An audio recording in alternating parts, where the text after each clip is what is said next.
Thousands of residents living in high-rise buildings with unsafe cladding are now being charged hundreds of pounds in increased service charges. It's leaving people suffering with anxiety, unable to sell or move. Sky's Emma Birchley reports. Ritu Saha saved for 8 years for her dream flat. But it wasn't long after the horror of Grenfell Tower unfolded that it became clear her building was at risk of the same fate. And that if it was going to be sorted, it would be down to the residents. It's been a constant mental torture because, you have these huge bills landing on your head. If you cannot pay them, then you will be made homeless, you will lose your home.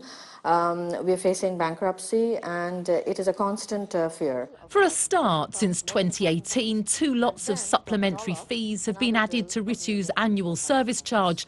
So that makes your service charge now £7,000? That's right. It's more than trebled? Yes. The extra money is to pay for a fire alarm and someone on site 24/7 to alert flat owners in case of a fire. Ritu says the freeholder who bought the block in 2008 has been very sympathetic to the residents. But it's been made clear it'll not be meeting the cost of replacing the cladding, which could be as much as £70,000 per flat. It's the same picture across the country, with owners unable to sell as mortgage companies refuse to lend to buyers, while the cladding issue is unresolved. In May, the government allocated £200 million to help pay for the work to privately owned flats. But it will cost significantly more than that, and the fund only covers aluminium composite materials. Surface spread of flame. Why was this, legislated at the time? No help to Matthew and Natasha, whose building is clad in timber. We can get zero contact with the landlords or the building owners, and the management company just seemed to be a sort of facade, a barrier between us speaking to the landlord. They're not helping us with anything. They're not giving us any clarification whatsoever on these costs.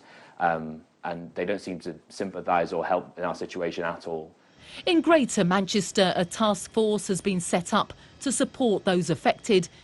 It carried out a survey which has shown that 7 in every 10 owners in the high-rise blocks live in fear of a fire.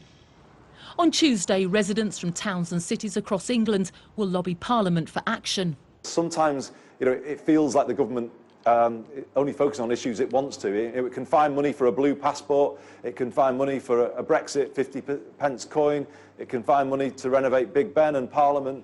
Why can't it find money for residents in this situation? And it's a question of priorities, isn't it?